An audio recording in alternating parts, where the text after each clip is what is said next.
আল্লাহ পাক রব্বুল আলামিনের বাণী, আল্লাহ পাক রব্বুল আলামিনের নূরগুলাকে যদি কোনো ব্যক্তি পরিকল্পনা করে নিভিয়ে দিতে চায়, এই নূর কি তারা নিভাইতে পারবে নাকি? আসতে বলবেন না, পারবে নাকি? আল্লাহ রাব্বুল আলামিন বলেন, ইউরিদুনা লিইউতফিউ নূরাল্লাহি বিআফওয়াহিহিম ওয়াল্লাহু মুতিম্মু নূরিহি ওয়ালাউ কারিহাল কাফিরুন। জোরে বলুন আল্লাহু আকবার। ইউরিদুনা লিইউতফিউ নূরাল্লাহ, কাফের মুশরিক বেঈমান তাদের দোষর কিছু আছে। তারা মনে মনে চিন্তা করে, ইরাদা করে, পরিকল্পনা করে, লিইউতফিউ নূরাল্লাহ, আল্লাহর যে নূর, ইসলামের নূর, ইসলামের বাতি, ইসলামের কথা, ইসলামের তাহজিব তামাদ্দু, ইসলামের সুবহানাল্লাহ আলহামদুলিল্লাহ, ইসলামের বিধিবিধানগুলাকে তাদের মুখের ফুৎকার তথা তাদের মুখের পরিকল্পনা দিয়া, ক্ষমতা দিয়া বন্ধ করবে। আল্লাহ পাক রব্বুল আলামিন জানিয়ে দিয়েছেন, ওয়াল্লাহু মুতিম্মু নূরিহি, আমি আল্লাহ পাক রব্বুল আলামিন চ্যালেঞ্জ ছুড়ে দিলাম, কাফের মুশরিকরা যত বেশি আমার নূরকে চাপিয়ে রাখতে চাবে, আমি আল্লাহ পাক রব্বুল আলামিন তত বেশি আমার নূরটাকে প্রজ্বলিত করে ছাড়বো। কোন সুবহানাল্লাহ। ওয়ালাউ কারিহাল কাফিরুন, এতে করে কাফেররা যত খুশি হোক না কেন, যত অসন্তুষ্টি হোক না কেন, আল্লাহর জমিনে আল্লাহর নূর প্রজ্বলিত হবেই হবে ইনশাআল্লাহ। ঠিক কি নজরে বলেন আমার ভাইরা? এই জন্য এই সমস্ত মাহফিলের আয়োজন করলে কেবলমাত্র খুশি হয় যারা নাকি মুমিন, আর যারা নাকি অন্তরের মধ্যে মুনাফিকি রাখে, উপর বেলায় উপরে উপরে মুসলিম সাজে, এদের মনের মধ্যে জ্বালা শুরু হয়ে যায়। ঠিক কি নজরে বলে? এজন্য আমরা মুমিন, আমরা আল্লাহ পাক রব্বুল আলামিনের দরবারে যে ওয়াদা নিয়ে এসেছিলাম, এই ওয়াদা আমাদেরকে পালন করতে হবে কি হবে না? আসতে বলবেন না, হবে কি হবে না? আমরা কি ওয়াদা দিয়েছিলাম আল্লাহর কাছে?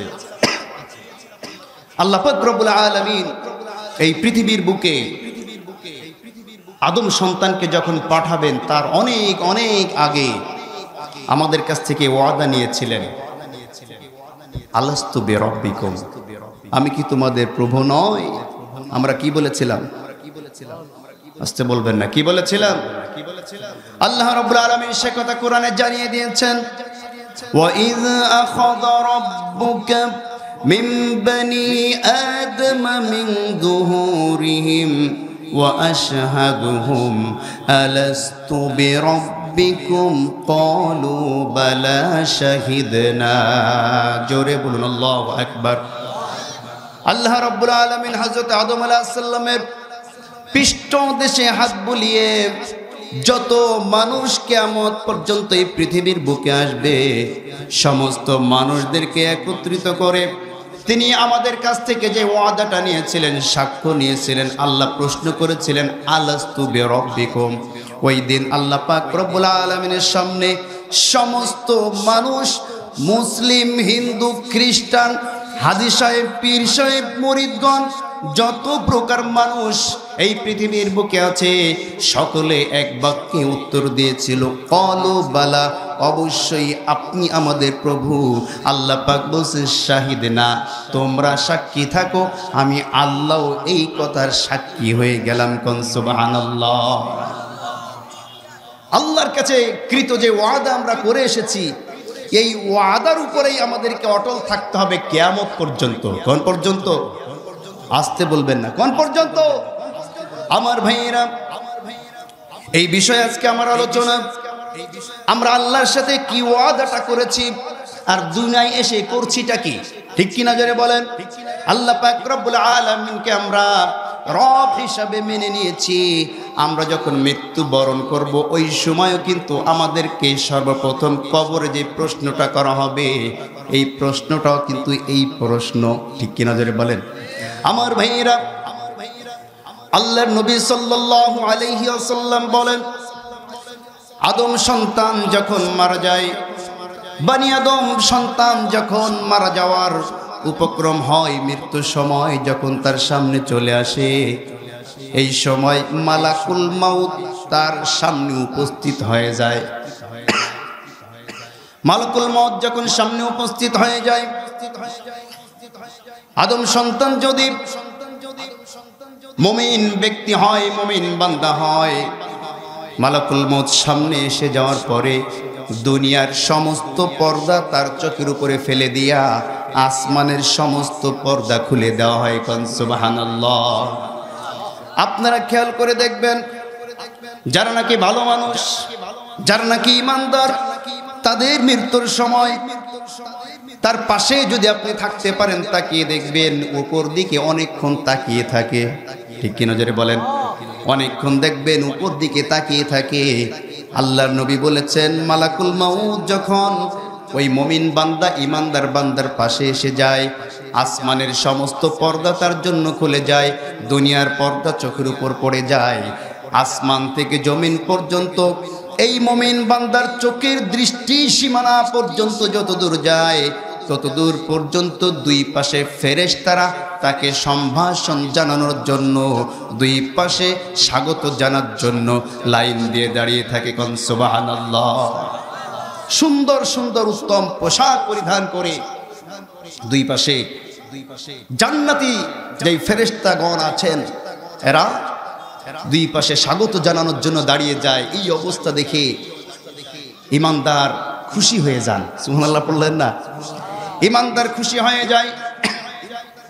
জিবরিল আমিন, মালাকুল মাউত আজরাইল এসে বলে, ইয়া আইয়াতুহান নাফসুল মুতমাইন্নাহ ইরজিই ইলা রাব্বিকি রাদিয়াতাম মারদিয়াহ ফাদখুলি ফি ইবাদি ওয়াদখুলি জান্নাতি। জোরে বলুন আল্লাহু আকবার। মৃত্যু ব্যক্তির পাশে দাঁড়িয়ে বলে, ইয়া আইয়াতুহান নাফসুল মুতমাইন্নাহ, ওহে পবিত্র আত্মা তুমি শোনো, ইরজিই তুমি বাহির হয়ে আসো, ইলা রাব্বিকি রাদিয়াতাম মারদিয়া, যেই কাজ তুমি করেছো, যেই ভালো কাজগুলা দুনিয়ার বুকে করেছো, যে নেক আমল তুমি দুনিয়ার বুকে করেছো, তোমার নেক আমলে খুশি হয়ে রাদিয়াতাম মারদিয়া, তুমি তোমার উপরে তোমার জীবনটা খুশি হয়ে গিয়েছে।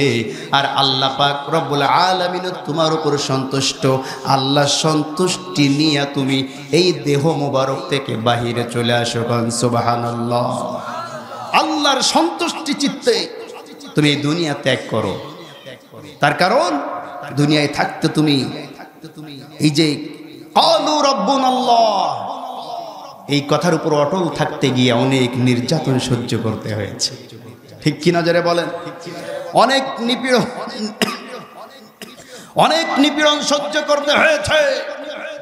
মানুষের পক্ষ থেকে গালি শুনতে হয়েছে, মানুষের পক্ষ থেকে কটু বাক্য শুনতে হয়েছে, মানুষের বিপক্ষে দাঁড়াবার কারণে অনেক সময় উত্তম মাধ্যম পিটানিও খেতে হয়েছে। ঠিক কি না? শুধু তাই নয়, হক পথে চলতে গিয়া বিভিন্ন হামলা এবং মামলার শিকার হতে হয়েছে। কথা বলেন ঠিক কি না? ইরজিই বাহির হয়ে চলে আসো, ইলা রাব্বিকি রাদিয়াতাম মারদিয়া, যেই রবকে খুশি করার জন্য দুনিয়ায় কাজ করেছো। কোন কাজ করলে রব খুশি হবে শুধু সেই কাজটাই করেছো। নিজের প্রবৃত্তি, নিজের নফসকে অনুসরণ করে কোনো কাজ তুমি করো নাই। কোন সুবহানাল্লাহ। যারা নাকি দুনিয়ায় কেবলমাত্র শুধুমাত্র রবকে খুশি করার জন্য কোনো কাজ করবে, রবকে খুশি করার জন্য দুনিয়ায় জীবন যাপন করবে, ব্যবসা করবে রবকে খুশি করার জন্য, চাকরি করবে রবকে খুশি করার জন্য, দুনিয়ায় দল করবে রবকে খুশি করার জন্য, কোন মানুষকে মহাব্বত করবে রবকে খুশি করার জন্য, কোন মানুষের সাথে ঘৃণা পোষণ করবেও রবকে খুশি করার জন্য। তার জীবনের প্রত্যেকটা কথা, কাজ, কর্ম সবকিছু হবে কাকেই খুশি করার জন্য। আসতে বলবেন না, কাকে খুশি করার জন্য? রবকে খুশি করার জন্য। যদি আপনার আমার জীবনের প্রত্যেকটা কাজ সংগঠিত হতে পারে, সেই রব একদিন আপনার আমার উপরে খুশি হয়ে যাবে। এত খুশি হবেন, এত খুশি হবেন যে আল্লাহর ফেরেশতাদেরকে দিয়া আপনাকে স্বাগত জানানোর জন্য ফেরেশতা নিযুক্ত করে দিবেন। কোন সুবহানাল্লাহ। দৃষ্টি সীমা পর্যন্ত ফেরেশতা দেখে আনন্দ চিত্তে খুশিতে হাসতে হাসতে মালাকুল মাউতের সামনে বাহির হয়ে চলে আসবে। মালাকুল মাউত এই রূহটাকে রিসিভ করার জন্য মেশক আম্বারের সেন্ট যুক্ত, এরপরে খুব সুন্দর উত্তম জান্নাতি কাপড় যুক্ত একটি কাপড় নিয়ে এই আত্মাকে রিসিভ করে জান্নাতি ফেরেশতাদের হাতে দিয়ে দিবেন। হাদিসের মধ্যে লেখা হয়, এই ফেরেশতারা যখন এই রূহটাকে নিয়ে, এই আত্মাকে নিয়ে আসমানের উপরে উঠে যায়, প্রথম আসমানে যাওয়ার পরে প্রথম আসমানে ফেরেশতারা জিজ্ঞাসা করে, এত সুন্দর রূহ, এত ভালো আত্মা, এত সুগন্ধযুক্ত আত্মা কোথা থেকে তোমরা নিয়ে আসছো? এবার যারা নাকি এই রূহটাকে নিয়ে উপর দিক যাচ্ছিলেন, এরা বলবে, তোমরা কেমনে টের পেয়েছো? সুবহানাল্লাহ পড়ে। আমরা যে এই রূহটাকে, এই পবিত্র আত্মাটাকে নিয়ে আসছি, তোমরা টের পেয়েছো কেমনে?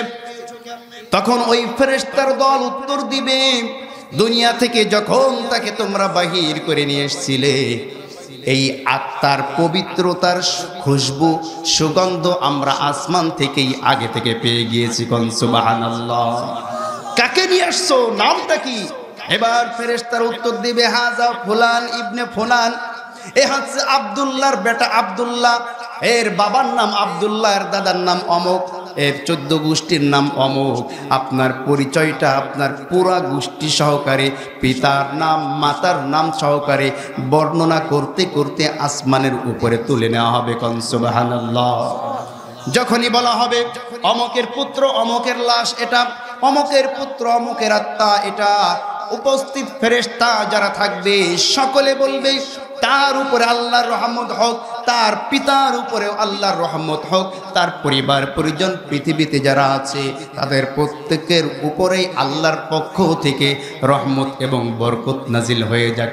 সুবহানাল্লাহ। আমার ভাইয়েরা, পাশাপাশি এই রূহটা, এই আত্মাটা যদি কোনো পাপিষ্টের আত্মা হয়, কোন কাফের মুশরিকের আত্মা হয়, কোন মুনাফিকদের আত্মা হয়, তখন জিবরিল, তখন মালাকুল মাউত আজরাইল আলাইহিস সালাতু ওয়াস সালাম খুব ভয়ঙ্কর রূপ নিয়া ভয়ঙ্কর আকৃতি নিয়া এই মৃতদেহের সামনে চলে আসবে। তার দুনিয়াবি সমস্ত পর্দা চোখের সামনে পড়ে যাবে, দুনিয়ার কিছুই আর দেখতে পাবে না। আসমানের সমস্ত দরজা খুলে দেওয়া হবে, আসমানের দিকে তাকিয়ে দেখবে, তাকে সম্ভাষণ জানানোর জন্য কেউ নাই। যেদিকে তাকায় সেদিকে সাপ, বিচ্ছু, আগুন আর ভয়ঙ্কর ভয়ঙ্কর আযাবটাকে হাতছানি দিয়ে ডাকছে, বলে নাউজুবিল্লাহ। আমার ভাইয়েরা, এই অবস্থা দেখে এই অপবিত্র আত্মাটা এই দেহের মধ্যে শুধু দৌড়াদৌড়ি শুরু করবে। একবার মাথায় যাবে, একবার পায়ের কাছে যাবে, একবার বুকের মাঝখানে চলে আসবে, বাহির হতে চাবে না। এবার মালাকুল মাউত তাকে ধমক দিয়ে ডাক দিবে, এই পাপিষ্ঠ আত্মা, এই খবিশ আত্মা, আল্লাহর অসন্তুষ্টি, আল্লাহর ক্রোধ, আল্লাহর রাগ অবস্থায় তুই এই দেহ থেকে বাহির হয়ে চলে আয়। তোর জন্য তোর প্রতিদান তোর সামনে অপেক্ষা করছে, তাড়াতাড়ি বাহিরে চলে আয়। এই আত্মাটি বাহির হতে চাবে না। এরপরে তার অবস্থা হবে এমন, জোর করে ওই দেহের মধ্য থেকে এমন জোরে থাপ্পড় মারা হবে, এমন জোরে আঘাত করা হবে। মালাকুল মউতের এই আঘাতটা যদি প্রাকৃতিকভাবে কোনো পৃথিবীর বুকে পড়তো, এই পৃথিবী কম্পন হতে হতে তছনছ হয়ে চূর্ণ বিচূর্ণ হয়ে যেত। বলেন সুবহানাল্লাহ। এত জোরে থাপ্পড় মারা হবে ওই ব্যক্তির দেহের উপরে। থাপ্পড় মারার পরে তাকে টেনে হিঁচড়ে বাহির করে নেওয়া হবে। তাফসীরের মধ্যে লেখা হয় যে এই মৃত ব্যক্তির এমন যন্ত্রণা হবে, যদি কোনো ব্যক্তির পুরা শরীরে বর্শি লাগিয়ে দেওয়া হতো। কি লাগিয়ে দেওয়া হতো? পুরা শরীরে বর্ষির মতন কড়া লাগিয়ে দিয়ে তার শরীরের চামড়াটা জীবিত অবস্থায় যদি টেনে টেনে খোলা হতো, ওই ব্যক্তির যতটা না কষ্ট হতো, মৃত্যু ওই পাপিষ্ট ব্যক্তির আত্মা বাহির করার জন্য তার চাইতে কোটি কোটি গুণ বেশি কষ্ট দেওয়া হবে বলে নাউজুবিল্লাহ। আমার ভাইরা, এই আত্মাটাকে যখন রিসিভ করা হবে, রিসিভ করার জন্য দুইজন কালো ফেরেশতা থাকবে। কেমন ফেরেশতা? কালো ফেরেশতা, ভয়ঙ্কর ফেরেশতা। তাদের কাছে জাহান্নামী আলকাতরা যুক্ত খসখসে ডুমুর পাতার মতো খসখসে কাপড় থাকবে, আলকাতরা যুক্ত কাপড়। এই কাপড়ের মধ্যে যখন তাকে নেওয়া হবে, আলকাতরা গায়ে মেখে লাগবে। এই আলকাতরার তাপে গরমে তার চামড়া খুশে খুশে পড়ে যাবে। আর ওই ভালো করে বুঝবেন, যদি আপনার শরীরের কোথাও যদি চামড়া একটু উঠে যায় বা পড়ে যায়, যাদের হয়েছে তারা বুঝতে পারবেন গায়ের কাপড়টা পর্যন্ত ওইখানে লাগলে কেমন যন্ত্রণা হয়। ঠিক কি নজরে বলেন? এই ব্যক্তির এই আত্মাটাকে জোর করে বাহির করার কারণে পুরো দেহটাই এমন ক্ষত বিক্ষত থাকবে, ডুমুর পাতার মতন এরকম খসখসে পোশাক আর আলকাতরা জড়িত হওয়ার কারণে গায়ের উপরে যখনই পড়বে, গায়ে আগুন দিয়া মেজের কাঠি জ্বালিয়ে দিলে যেমন যন্ত্রণা শুরু হয়ে যায়, ওই কাপড়ের মধ্যে ঢোকার সাথে সাথে তার চাইতেও বেশি যন্ত্রণা তার শুরু হয়ে যাবে বলে নাউজুবিল্লাহ। তাকে সংবর্ধনা জানানোর জন্য কেউ আসবে না, কোনো ব্যক্তি তাকে স্বাগত জানাবে না। দুর্গন্ধ এত পরিমাণ বাহির হবে, আসমানের দরজা খুলতে চাইবে না। তাকে বলা হবে আসমানের দরজা খোলো, তখন আসমানের দ্বার রক্ষীরা বলবে, কার আত্মা নিয়ে এসেছো? কোন অপবিত্র ব্যক্তির আত্মা তোমরা নিয়ে এসেছো? এর দুর্গন্ধের কারণে আমরা আসমানবাসী টিকতে পারছি না। এবার ঘোষণা করা হবে, অমুকের পুত্র, অমুক বংশের অমুকের লাশ এটা। সাথে সাথে আসমানবাসীরা তার জন্য লানত করবে। এই পুত্রটা এমন হওয়ার কারণে পিতাকেও লানত করা হবে। আমার ভাইরা, এজন্য আমাদেরকে বুঝতে হবে, আল্লাহ পাক রব্বুল আলামিন যদি আমাদেরকে যে বিধান দিয়েছেন, যেভাবে দুনিয়ায় চলতে বলেছেন, এভাবে যদি আমরা রবকে সন্তুষ্টি করার জন্য দুনিয়ায় চলতে পারি, আল্লাহকে সন্তুষ্টি করার জন্য দুনিয়ায় চলতে পারি, আমি মৃত্যুর পরেও আমার পরিবার আল্লাহর পক্ষ থেকে, ফেরেশতাদের পক্ষ থেকে রহমতের দোয়া পাবে।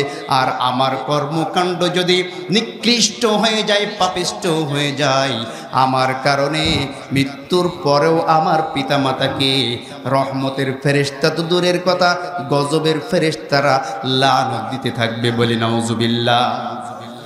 আমার ভাইরা, এই মৃতদেহটাকে যখন কবরস্থ করা হবে, খুব ভালো করে বুঝবেন, মৃতদেহটাকে যখন কবরস্থ করা হয়, কবরস্থ করার সময় কবরের মধ্যে যখনই লাশটাকে রাখা হবে, আল্লাহ পাক রব্বুল আলামিনের হুকুমে ওই লাশটাকে, ওই আত্মাটাকে আবার কিছুক্ষণের জন্য এই দেহের মধ্যে দিয়ে দেওয়া হবে। দুইজন ফেরেশতাকে আল্লাহ পাঠিয়ে দিবেন। দুইজন ফেরেশতা এসে এই কবরবাসীকে প্রশ্ন করবে, মান রব্বুকা ওমান দীনুকা ওমান হাজার রাজুল।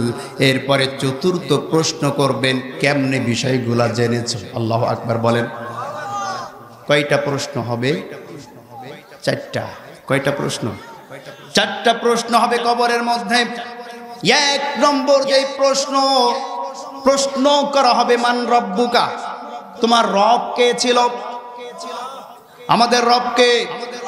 আসতে বলবেন না কে? আমরা তো মনে করেছি শুধু মান রব্বুকা বললেই কিস্তি শেষ, ঠিক কিনা জোরে বলেন?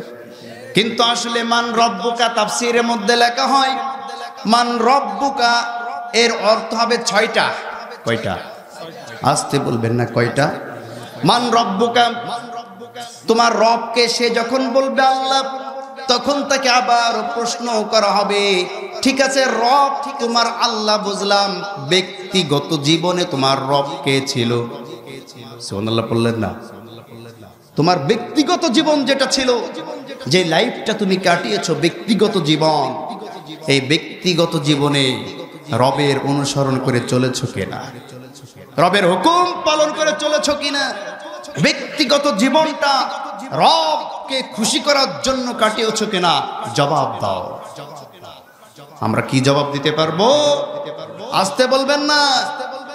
যদি আমরা রবকে খুশি করার জন্য দুনিয়ায় কাজ করতে পারি, জীবনটা রবের জন্য সঁপে দিতে পারি, এই জীবনটা রবের রাস্তায় দান করে দিতে পারি, আমরা বলতে পারবো ব্যক্তিগত জীবনেও আমার রব আল্লাহ।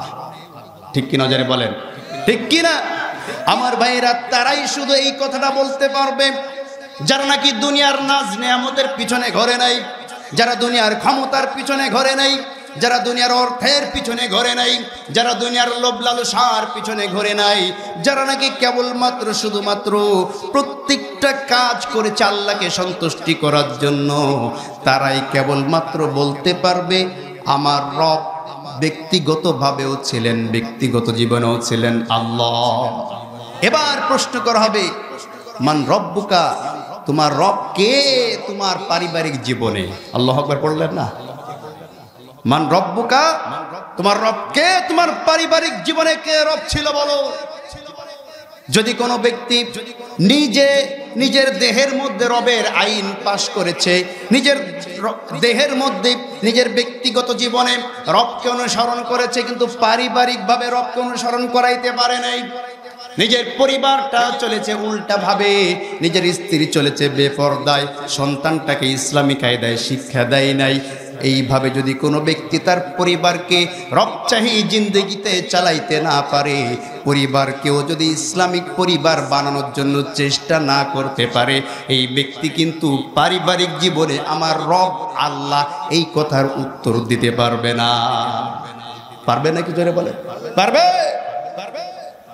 আমার ভাইয়েরা, তাহলে পারিবারিক জীবনেও রব রাখতে হবে কাকে?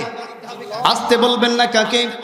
এজন্য আমরা অনেক হাজী সাহেব আমরা আছি, মসজিদে বসে খালি জিকির করি সুবহানাল্লাহ সুবহানাল্লাহ, ওইদিকে বাড়িতে বিয়ে শাদীর অনুষ্ঠানে নিজের সন্তানরা, নিজের মেয়েরা, নিজের কন্যারা পাড়া প্রতিবেশী, পাড়াতো ভাই, চাচাতো ভাই, দাদাতো ভাইদের সাথে নাচানাচি করে, আর উনি মসজিদে বসে সুবহানাল্লাহ সুবহানাল্লাহ পড়ে। কথা বলছেন না কেন? বোঝা গেল ব্যক্তিগত জীবনে রব্বি আল্লাহকে মেনে নিয়েছে, কিন্তু পারিবারিক জীবনটায় রব্বি আল্লাহ মানতে পারে নাই। ঠিক কিনা যারা বলে? এই ব্যক্তিও সঠিক উত্তর দিতে পারবে না। অনেক হাজী সাহেব ধরা খেয়ে যাবে, অনেক ইমাম সাহেব আমরা ধরা খেয়ে যাব, অনেক হাফেজ সাহেব আমরা ধরা খেয়ে যাব, অনেক আলেম সাহেবও আমরা ধরা খেয়ে যাব, আমরা অনেক বক্তারাও কিন্তু ধরা খেয়ে যাব। ঠিক কি নজরে বলেন? আপনি খুব ভালো ভালো কথা বলতে পারি, নিজের পরিবারটা ইসলামী পরিবার বানাইতে পারি নাই, এমন বক্তা আছে না নাই? এমন ইমাম আছে না নাই? এমন হাজী সাহেব আছে না নাই? এমন আল্লাহর পথে আল্লাহর রাস্তায় সময় দিয়ে বেড়ায় এমন ব্যক্তি আছে না নাই? আসতে বলবেন না আছে না নাই? আপনি 4 মাসের 40 দিনের 4 মাসের চিল্লায় বাইর হয়ে গিয়েছেন, পরিবার ওই দিক থেকে বেপরদায় ঘোরাঘুরি করে, আপনার এই চিল্লার কোনো দাম নাই। কথা বলছেন না কেন? আপনি প্রত্যেক বছর 2 বার চরমোনার ময়দানে যান, পরিবারকে এখনো ইসলামী পরিবার বানাইতে পারেন নাই, এবং এই বিষয়ে আপনার কোনো মাথা ব্যথাও নাই। এই চরমোনার ময়দান আপনাকে জান্নাতে নিতে পারবে না। ঠিক কি না যারা বলে? আপনি ইসলামী আন্দোলন করেন, কোরআন কায়েমের আন্দোলন করেন সমাজে, কিন্তু নিজের ব্যক্তিগত জীবনে কোরআন সাজাইতে পেরেছেন, ব্যক্তিগত জীবনে কোরআন মানতে পেরেছেন, পারিবারিক জীবনটা আপনি কোরআনী জীবনভাবে সাজাইতে পারেন নাই। পরিবারের একটা লোককেও আপনি ইসলামী আন্দোলন করানোর জন্য উদ্বুদ্ধ করতে পারেন নাই। আপনিও আল্লাহর দরবারে উত্তর দিতে পারবেন না রব্বি আল্লাহ। ঠিক কি নজরে বলেন আমার ভাইরা? এজন্য রব্বি আল্লাহ দ্বিতীয় যেটা আমাদের প্রশ্ন করা হবে, ব্যক্তিগত জীবন যেমনি ভাবে আল্লাহকে খুশি করার জন্য কাটাইতে হবে, ঠিক তেমনি পারিবারিক জীবনেও রব্বি আল্লাহকে ঢুকাইতে হবে। কথা বলেন ঠিক কিনা? 3 নম্বরে সামাজিক জীবনে তোমার রব কে ছিল? সুবহানাল্লাহ বললেন না? সামাজিক জীবনে তোমার রব কে ছিল? যারা নাকি সামাজিক ভাবেও প্রত্যেকটা ক্ষেত্রে তাহজিব তামাত্তু সমস্ত স্থানে রবকে খুশি করার জন্য কাজ করতে পারবে, সামাজিকতায় রবকে উপস্থিত রাখতে পারবে, সেই বলতে পারবে আমাদের রব আল্লাহ। ঠিক কিনা জোরে বলেন? এই বিষয়ে একটু যাচাই করে দেখি তো, আমরা এর মধ্যে পড়ি কি পড়ি না? যাচাই করবেন নাকি বলেন যে হুজুর থাক, সামনে যাওয়ার দরকার নেই? বলবো আমার ভাইয়েরা, সামাজিকতার দিকে একটু লক্ষ্য করেন। আমার ছেলের বিয়ে, আমার মেয়ের বিবাহ, ছেলের বিবাহতে মেয়ের বিবাহতে যদি গান বাজনা না বাজাই সমাজের মানুষ কি বলবে? কথা বলছেন না কেন? এখন আর কথা নাই। বিয়ে শাদীতে গান বাজনা চৌগাছায় বাজে না তো। আমি গোপালগঞ্জের কথা বলছি, গোপালগঞ্জে বাজে তাই বললাম। আর কি কথা বোঝা গিয়েছে? গান বাজনা বিয়ে শাদীতে বাজানো হালাল না হারাম? আসতে বলবেন না, হালাল না হারাম? শুধু হারাম নাকি নিকৃষ্ট হারাম? আমার ভাইয়েরা, আমাদের কোনো অনুষ্ঠান গান বাজনা ছাড়া হয় না, ঠিক কি নজরে বলেন? সামাজিকতা, আমাদের স্কুল কলেজের যে সামাজিকতা আছে, আমাদের সময় আমরা দেখেছি বিদায় অনুষ্ঠানের সময় সূরা কেরাত পড়া হতো, গজল গাওয়া হইতো। এবার ছাত্র ছাত্রীরা মর্মস্পর্শী ভাষণ দিত, ছাত্র ছাত্রীরাও কান্না করতো, টিচাররাও কান্না করতো, ঠিক কি নজরে বলেন? আর এখনকার সামাজিকতা দেখেন, বিদায় অনুষ্ঠানে নর্তকীদেরকে ভাড়া করা হয়, গায়িকাদেরকে ভাড়া করা হয়, স্যারও নাচে, ছাত্রীও নাচে। কোন সুবহানাল্লাহ। শুধু তাই নয়, এমন বাচন ভঙ্গি, এমন অঙ্গ ভঙ্গি, এমন কিছু লেখালেখি করে যা পড়া যায় না, ঠিক কি নজরে বলেন? এই যে সামাজিকতায় আপনি রব্বি আল্লাহকে ঢোকাইতে পারলেন না, আপনি ব্যক্তিগত জীবনে আল্লাহকে ঢোকালেন, জোর জবরদস্তি করে হইল পারিবারিক জীবনে আপনি রব্বি আল্লাহকে ঢুকাইলেন, কিন্তু সামাজিক জীবনে এসে যখন আপনি সামাজিকতায় ঢুকলেন, আপনাকে প্রশ্ন করা হলে আপনি বলেন সমাজে চলছে এইটা, আমি কি করব? কথা বলছেন না কেন? আর আপনি কি করবেন মানে? সকলে উল্টা দিক গেলে আপনি একা দাঁড়িয়ে থাকবেন হকের পক্ষে, যে আমি, তোরা করলে কর, এই কাজের মধ্যে অন্তত আমি নেই, ঠিক কি নজরে বলে? পারেন? পারা যায়? কেমনি উত্তর দিবেন? আমরা তো খালি মুখস্থ করি, মরার পরে 3টা প্রশ্নের উত্তর মুখস্থ করে সব খালি চোখ বন্ধ করে মুখস্থ করি। মান রব্বুকা, রব্বি আল্লাহ, ওমান দীনুকা, দীনুল ইসলাম, ওমান নবিয়্যুকা, নবিয়্যুনা মুহাম্মদুর রাসূলুল্লাহ সাল্লাল্লাহু আলাইহি ওয়াসাল্লাম। বেশ, পার পেয়ে গিয়েছি। প্রথম প্রশ্নই তো আমরা এক পাও হাঁটতে পাচ্ছি না। কথা বলছেন না কেন? মান রব্বুকার জবাবই তো আপনি ঠিক মতন দিতে পারবেন না। সামাজিকতায় যদি আল্লাহকে না মানেন, সমাজের প্রত্যেকটা ক্ষেত্রে সমাজ কলুষিত হয়ে যাচ্ছে, সমাজে অন্যায় দেখছেন, চুপ থাকছেন, আপনি রব্বি আল্লাহর উত্তর দিতে পারবেন না। সমাজে অন্যায় দেখলে প্রতিবাদ করতে হবে, যা হয় তাই হবে, একা প্রতিবাদ করব, তাহলেই আমি উত্তর দিতে পারবো আমার রব্বি আল্লাহ। কথা বলেন ঠিক কিনা? যে যা করে করুক, লা ইলাহা ইল্লাল্লাহ, এটার নাম রব্বি আল্লাহ নয়, ঠিক কিনা? ঠিক কিনা? বলে নিজে বাঁচলে বাপের নাম, কখনো নয়। আল্লাহ রাসূল বলেছেন যে এই সমাজের মানুষ সৎ কাজের আদেশ আর অসৎ কাজের নিষেধ বন্ধ করে দেবে, ওই সমাজ থেকে আল্লাহর রহমত দূরে সরে যায়। কথা বলছেন না কেন? আমার ভাইয়েরা, এজন্য মান রব্বুকা প্রতিষ্ঠিত করতে হবে সামাজিকতায়। বিবাহ শাদীতে এখন যৌতুক আছে না নাই? কথা বলছেন না কেন? যৌতুক তো নেই। কে বলেছে আছে? এখন আর যৌতুক টৌতুক নেই। এখন কি আছে জানেন? এখন আমাদের কোনো চাওয়া পাওয়া নাই, শুধুমাত্র বর্তমান লেটেস্ট মডেলের ওই যে FZ3 ভার্সন না 4 ভার্সন কি বাইর হয়েছে, এইটা আপনার মেয়েকেই তো দেবেন, আপনার মেয়েই তো পিছনে বসবে, আর আপনার জামাই আপনার বাড়ি যাবে আর আসবে, সবাই কবে অমুকের জামাই কত সুন্দর মোটরসাইকেল চালায়, দেখো। আমাদের কোনো চাওয়া পাওয়া নেই। কথা বলছেন না কেন? এটা যদি না হয়, আর একটা বিষয় আছে, আমরা কিচ্ছু চাই না, খালি 300 মানুষ খাওয়াই দেবেন। কথা বলছেন না কেন? আমাদের কোনো চাওয়া পাওয়া নাই, 300 মানুষ খাইয়ে দিতে হবে। এইগুলা বর যাত্রী না, এইগুলা বদ যাত্রী। কি যাত্রী? কথা বলছেন না কেন?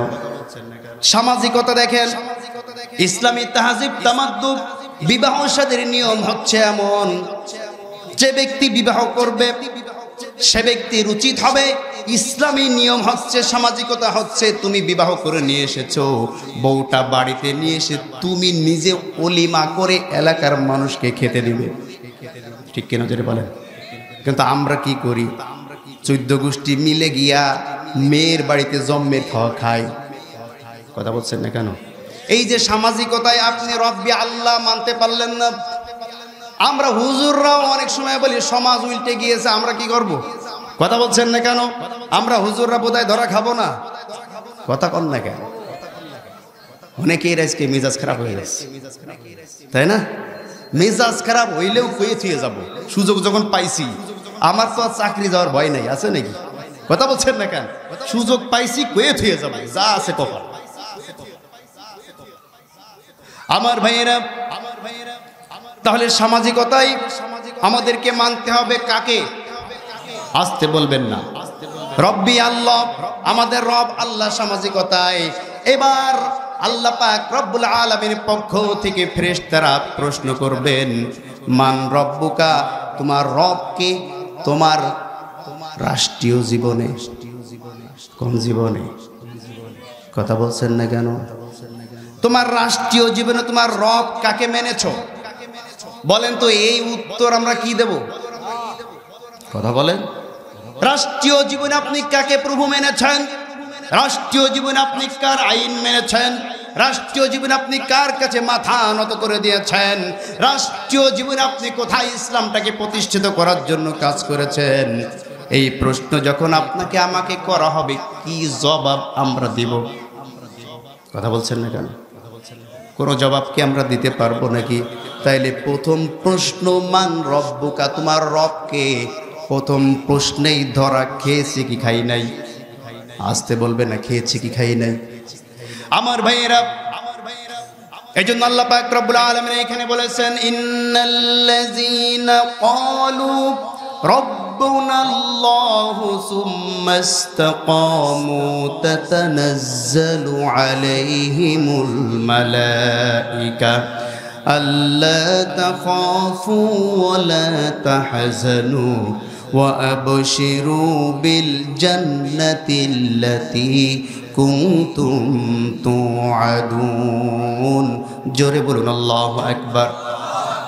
আল্লাহ রাব্বুল আলামিন বলেন, ইন্নাল্লাযীনা ক্বালু রাব্বুনাল্লাহ, নিশ্চয়ই যারা বলবে আমাদের রবকে আল্লাহ, এইটুক বলেই কিন্তু শেষ না, সুম্মাস্তাকামু, সেই কথার উপরে অবিচল থাকতে হবে।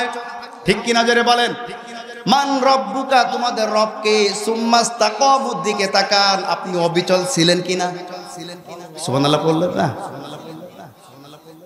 আপনি অবিচল ছিলেন কিনা? ইন্নাল্লাযীনা ক্বালু রাব্বুনাল্লাহ, মান রব্বুকা, কবরের প্রশ্ন। এই কোরআনের মধ্যে আল্লাহ বলছেন, তাকে যখন প্রশ্ন করা হবে মান রব্বুকা, তোমার রবকে, আল্লাহ এখানে বলে দিয়েছেন, ইন্নাল্লাযীনা, নিশ্চয়ই যারা, ক্বালু বলেছে, রব্বুনাল্লাহ, আমাদের রব আল্লাহ, সুম্মাস্তাকামু, এই কথায় অবিচল ছিল। আচ্ছা বলেন, আপনি যদি এই কথার উপরে অটল থাকতে পারেন, তাইলেই আপনি উত্তর দিতে পারেন আমার রব আল্লাহ। ঠিক কিনা জোরে বলেন।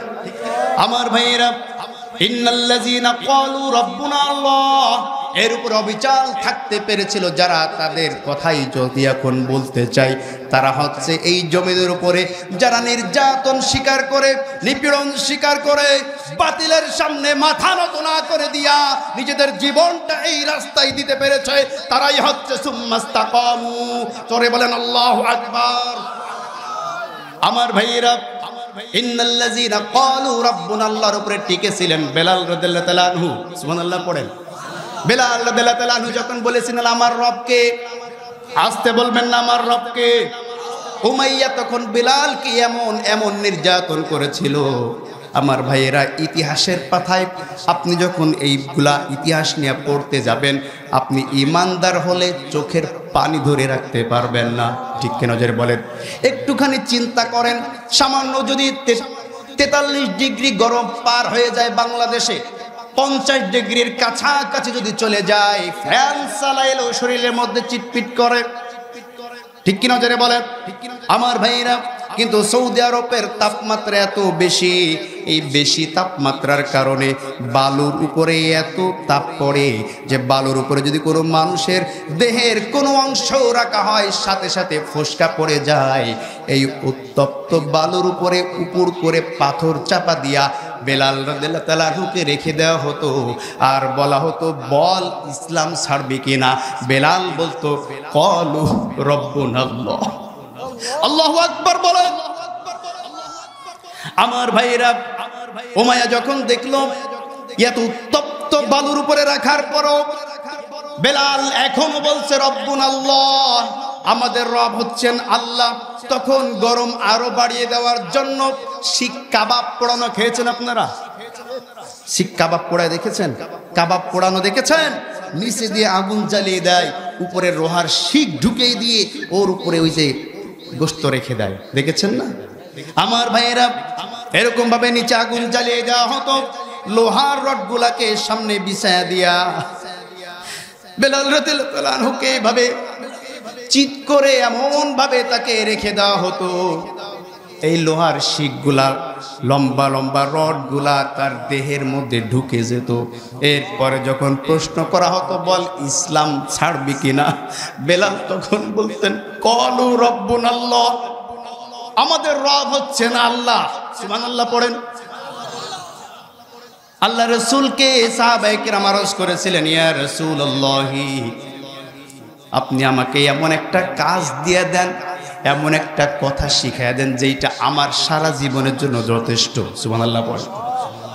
আল্লাহ নবী বলেছেন, কুল আমান্না বিল্লাহি সুম্মা ইসতাকিম, তুমি বলো আমি ঈমান এনেছি আল্লাহর উপরে এবং সুম্মা ইসতাকিম, আজীবন মৃত্যু পর্যন্ত এই কথার উপর তুমি অটল থাকবে। সুবহানাল্লাহ পড়েন। আমার ভাইয়েরা, এজন্য মুখে বলা অনেক সহজ, কিন্তু ইস্তেকামত থাকাটা কিন্তু অত সহজ নয়, ঠিক কিনা?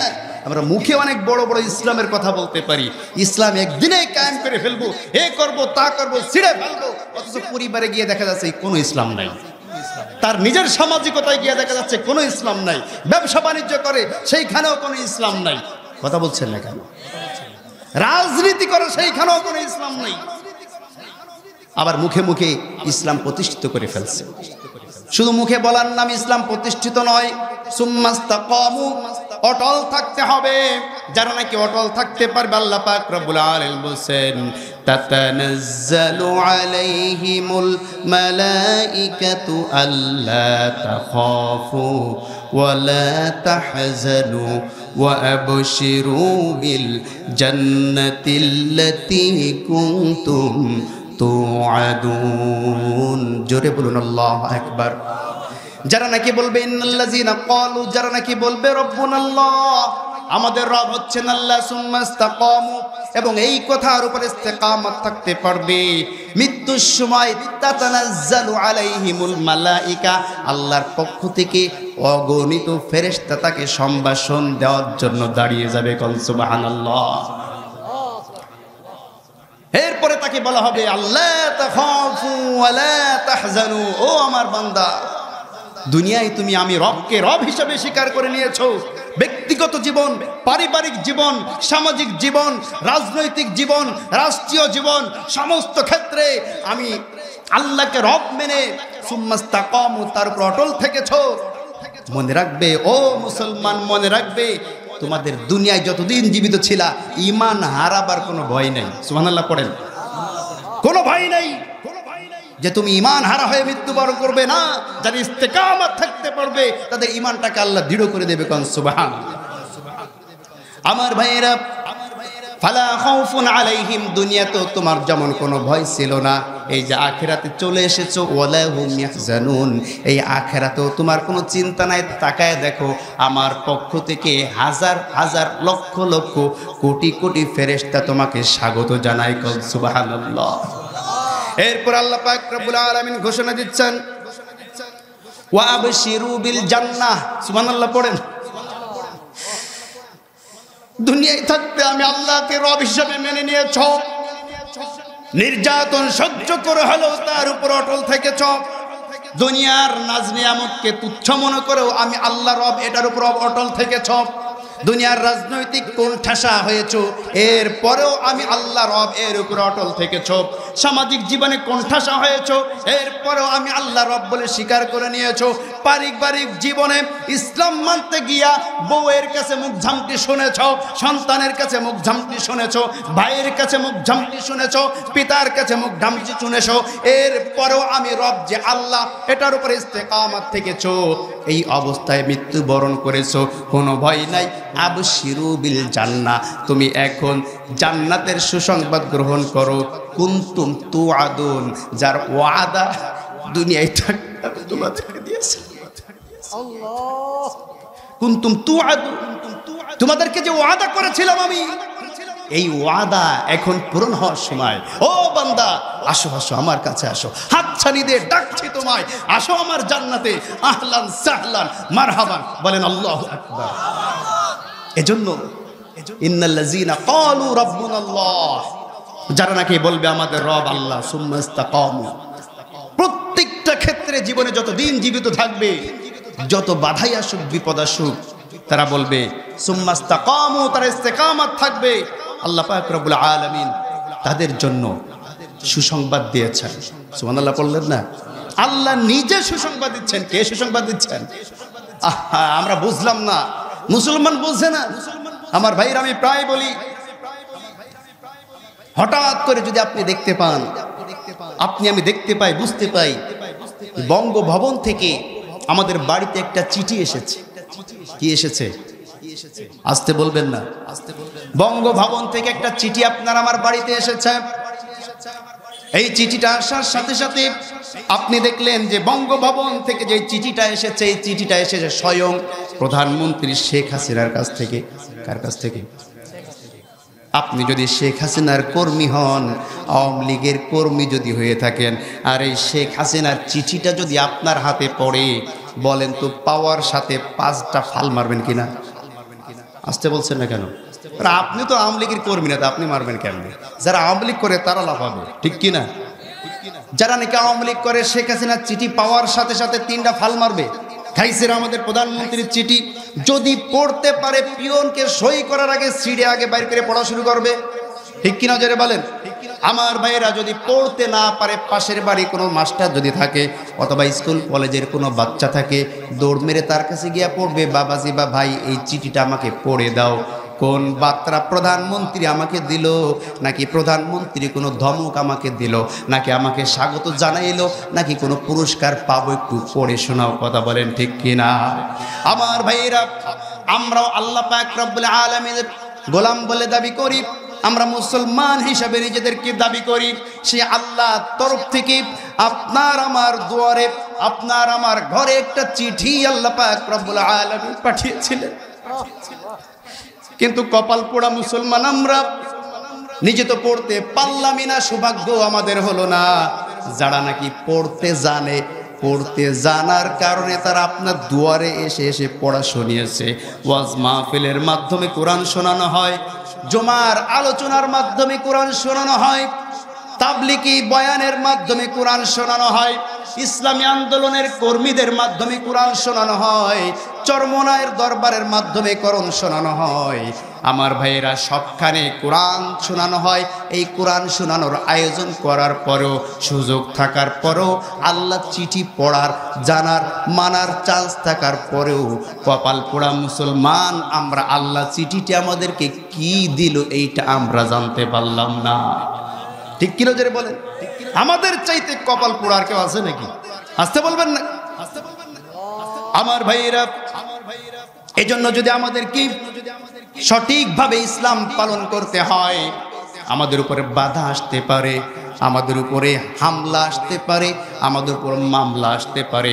এমনকি আল্লাহর জমিনে দিন কায়েমের জন্য আপনি প্রচেষ্টা চালাবেন, আল্লাহর জমিনে দিন কায়েমের জন্য রব্বুনাল্লাহু সুম্মা ইসতাকামু, যখন আপনি ইস্তেকামাত থাকবেন, তখন বিভিন্ন ষড়যন্ত্র আপনার বিরুদ্ধে হতে পারে।